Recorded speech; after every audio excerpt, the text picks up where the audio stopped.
Welcome to the Chronological One-Year Bible, January 17th. Today's reading is Genesis chapter 45, verse 16, through chapter 47, verse 27.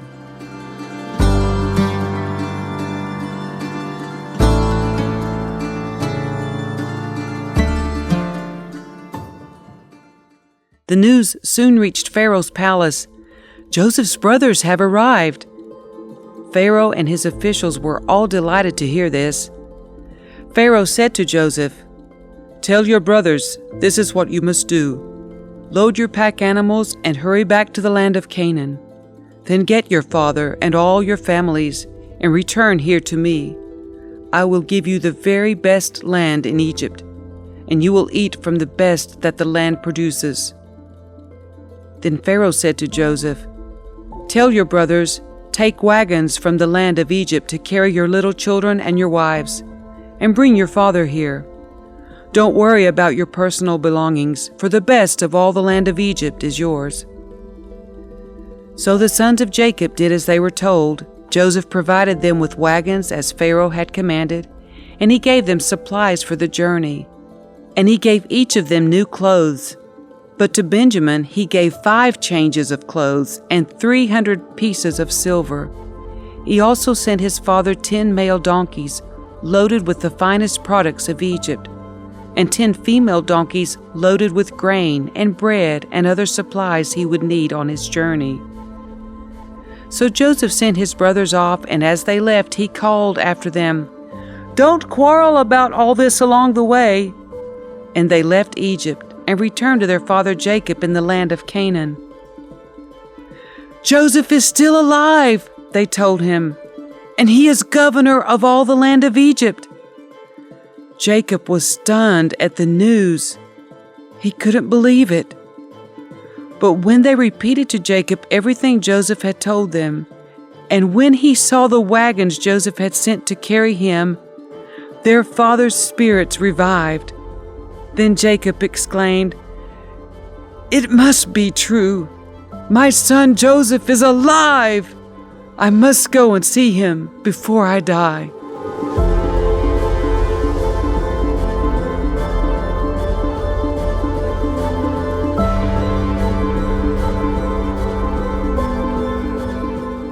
So Jacob set out for Egypt with all his possessions. And when he came to Beersheba, he offered sacrifices to the God of his father Isaac. During the night, God spoke to him in a vision. "Jacob, Jacob," he called. "Here I am," Jacob replied. "I am God, the God of your father," the voice said. "Do not be afraid to go down to Egypt, for there I will make your family into a great nation. I will go with you down to Egypt, and I will bring you back again. But you will die in Egypt with Joseph attending you." So Jacob left Beersheba, and his sons took him to Egypt. They carried him and their little ones and their wives in the wagons Pharaoh had provided for them. They also took all their livestock and all the personal belongings they had acquired in the land of Canaan. So Jacob and his entire family went to Egypt. Sons and grandsons, daughters and granddaughters, all his descendants. These are the names of the descendants of Israel, the sons of Jacob, who went to Egypt. Reuben was Jacob's oldest son. The sons of Reuben were Hanoch, Palu, Hezron, and Carmi. The sons of Simeon were Jemuel, Jamin, Ohad, Jachin, Zohar, and Shaul. Shaul's mother was a Canaanite woman.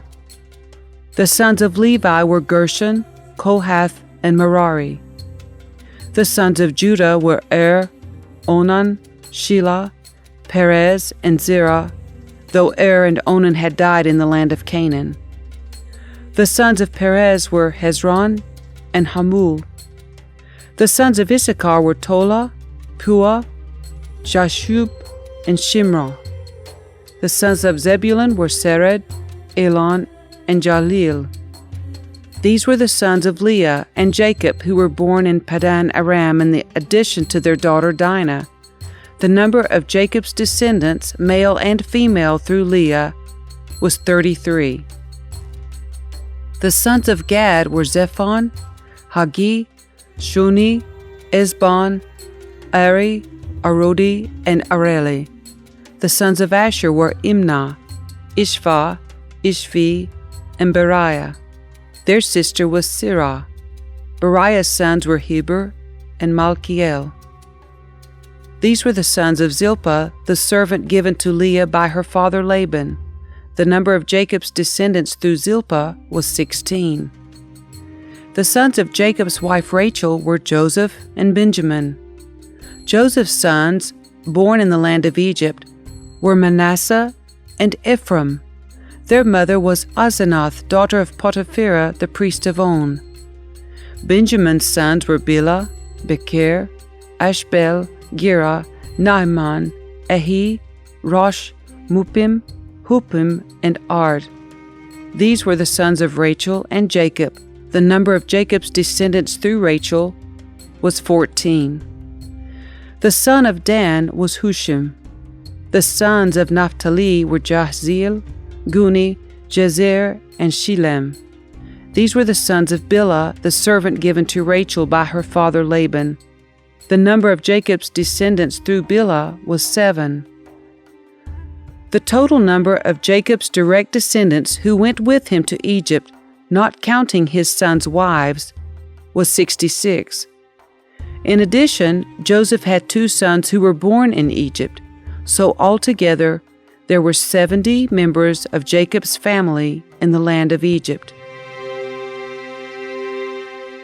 As they neared their destination, Jacob sent Judah ahead to meet Joseph and get directions to the region of Goshen. And when they finally arrived there, Joseph prepared his chariot and traveled to Goshen to meet his father Jacob. When Joseph arrived, he embraced his father and wept, holding him for a long time. Finally, Jacob said to Joseph,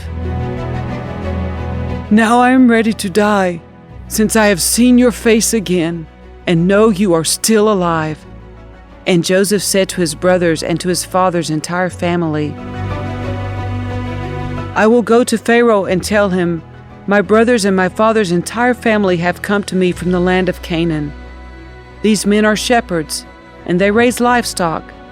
They have brought with them their flocks and herds and everything they own.'" Then he said, "When Pharaoh calls for you and asks you about your occupation, you must tell him, 'We, your servants, have raised livestock all our lives, as our ancestors have always done.' When you tell him this, he will let you live here in the region of Goshen, for the Egyptians despise shepherds."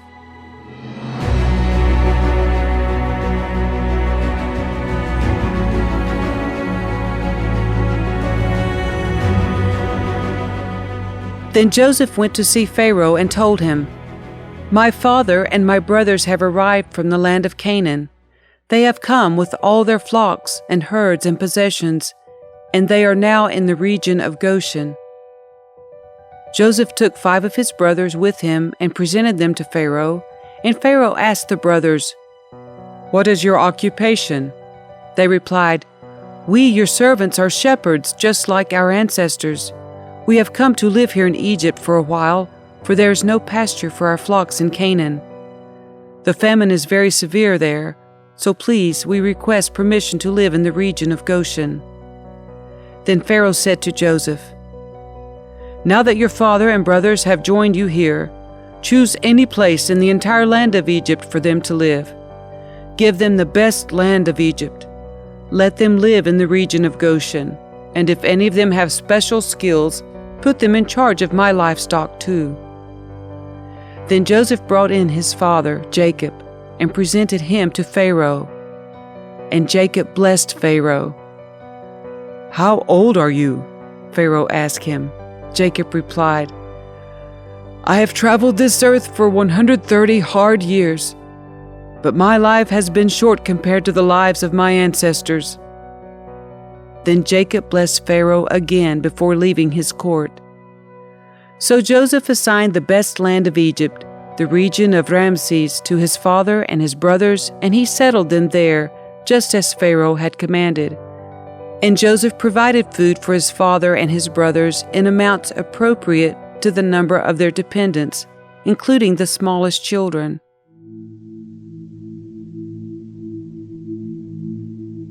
Meanwhile, the famine became so severe that all the food was used up, and people were starving throughout the lands of Egypt and Canaan.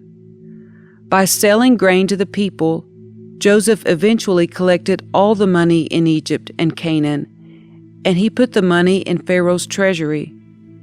When the people of Egypt and Canaan ran out of money, all the Egyptians came to Joseph. "Our money is gone," they cried, "but please give us food or we will die before your very eyes." Joseph replied, "Since your money is gone, bring me your livestock. I will give you food in exchange for your livestock." So they brought their livestock to Joseph in exchange for food. In exchange for their horses, flocks of sheep and goats, herds of cattle and donkeys, Joseph provided them with food for another year. But that year ended, and the next year they came again and said, "We cannot hide the truth from you, my lord. Our money is gone, and all our livestock and cattle are yours. We have nothing left to give but our bodies and our land. Why should we die before your very eyes? Buy us and our land in exchange for food. We offer our land and ourselves as slaves for Pharaoh. Just give us grain so we may live and not die, and so the land does not become empty and desolate." So Joseph bought all the land of Egypt for Pharaoh. All the Egyptians sold him their fields because the famine was so severe, and soon all the land belonged to Pharaoh. As for the people, he made them all slaves, from one end of Egypt to the other. The only land he did not buy was the land belonging to the priests. They received an allotment of food directly from Pharaoh, so they didn't need to sell their land. Then Joseph said to the people, "Look, today I have bought you and your land for Pharaoh. I will provide you with seed so you can plant the fields. Then when you harvest it, 1/5 of your crop will belong to Pharaoh. You may keep the remaining 4/5 as seed for your fields and as food for you, your households, and your little ones." "You have saved our lives," they exclaimed. "May it please you, my lord, to let us be Pharaoh's servants."